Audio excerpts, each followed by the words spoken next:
Let's go to number 4. Going back to Longzhu, because if you didn't know, they're a pretty good team. They might have won the LCK. I would call them above average.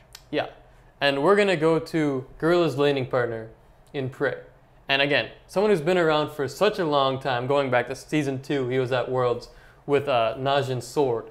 So that tells you how long this guy's been around for. But there's been no drop-off on his play at all, which is incredible considering he's been playing at the top tier since Season 2.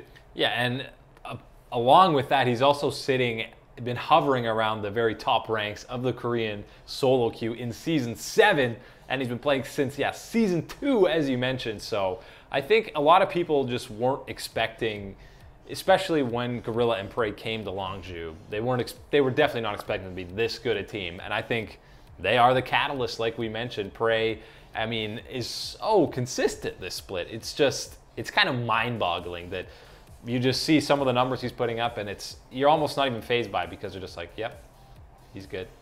He can play that champion. He's so quick at adjusting to the meta. Basically, whatever AD carry. I mean, Misfortune could be the top pick all of a sudden, and he'll learn that champion in a week and be fantastic on it, which is super impressive. And a lot of that is just because he's played for so long. He's familiar with all these champions and played them all so many times. It's just the sheer number of games this guy has played that's made him so comfortable. And yeah, he's fantastic.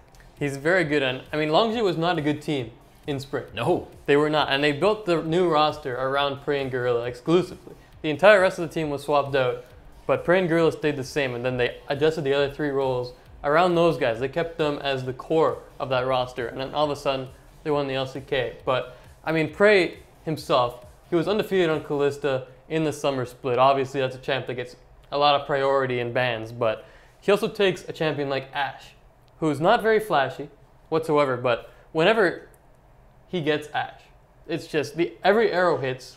Yep. And it looks like he's pumping out so much more damage than anyone else who plays this champion. Yeah, and you like to knock a lot of AD carries for frontlining with some of those champions, but he'll go head first in as Ashe, but at the perfect time where he's just so aggressive that the other team can't even really respond. And he won't do that unless he knows he's got the backing of his teammates. And it's pretty unstoppable when you have a fed AD carry with his team back at you like that, and he just aggressively flashes in or aggressively steps forward.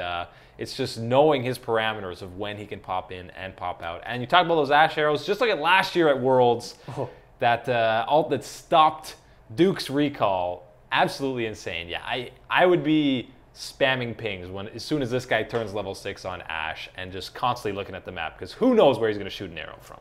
Yeah, but again, this guy, especially on Longzhu, a team where everyone can carry the game, Prey can do absolutely everything in that bot lane, whether it's playing a hyper-scaling champ like a Kog'Maw or Tristana, or going for those engaged guys like Ashe and Varus.